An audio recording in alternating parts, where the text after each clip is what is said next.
Hi. Firstly, thank you so much for a wonderful session. So many wonderful questions were asked, but one question, that I have always been tempted to ask writers is the question about writers and actors, and how they work in pairs. Westworld is a show, wherein you had the luxury of working with so many great actors, female, male, wonderful actors, and YouTube is full of, those breakdowns of Anthony Hopkins, Ford, and Man in the Black and his origins and backstories. So I just want to understand from you how big a luxury it is, to have these wonderful actors at your disposal, and if you could also give some, maybe examples, if as and when you face any difficulties, by when you had these so many wonderful actors, but maybe something didn't work out well. If you can, give any example from your time on working on Westworld. Something that didn't work out well. Oh, you want the tea? Okay. Who's sleeping with who? Yeah, exactly. That's great. I hope we're recording. Are we rolling on this? I have honestly, I have loved working with all of my actors. I'm not lying. I'll tell you a story about one that was off to a rough start later, but I am being honest, and I think the reason why I've had a good experience with my actors, and I've had actors get mad at me and yell, not on my own shows, but on a different show. But I think that when it's my set, when it's my show, to me, everyone is a person, right? You can be the most famous actor in the world, and you will get the same respect as the craft service person, right? Because we are all people, and we're all doing a job together. And, but it's true, right? That really wouldn't fly here, but I appreciate it. But I think it's important, right, to remind, and it starts with you, right? If you're not putting on airs, then it should shame other people into not doing it, right? I've also worked with very decent people. I do have a rule about not working with assholes, so if somebody's famously toxic, no matter how great an actor they are, I will never work with them.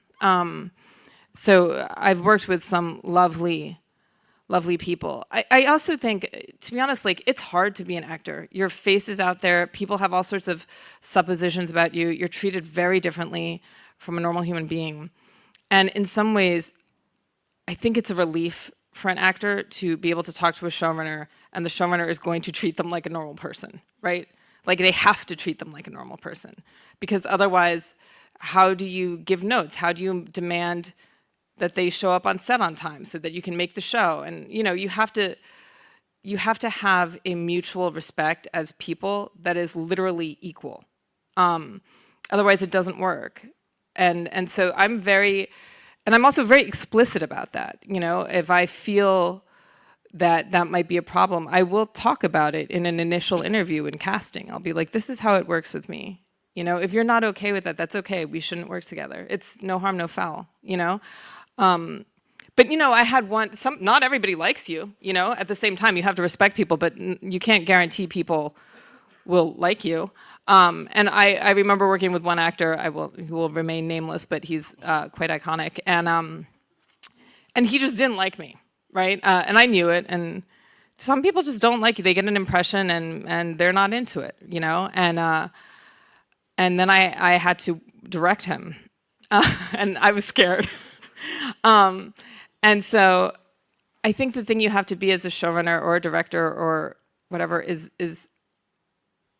brave and forthright, right? So rather than hiding from the fact that I knew, not because he was talking about me or anything, I could just tell from the energy that he was not quite I think he was like, what is this girl doing here? So I asked him out to breakfast, and I was like, I'm not sure that you like me. That's irrelevant right now, right? You don't need to like me. I am just going to tell you that we're going to be working together very closely in a moment, and you can find, personal things you don't like about me, but you're never going to work with somebody who's more prepared or more on it or more honest with their feedback. And if you can respect that, then we're going to be fine. And I think clearing the air, just being very matter of fact, and just talking to him like a regular person, you know, in the end, he was like, "You're my favorite director." You know, like everybody's a person ultimately, right? And I don't think people think they want to be treated like deities sometimes, but they don't. You know, it's a lonely life there. And I think camaraderie and participating together in a creative venture is far more fulfilling than being some kind of god in the clouds all alone.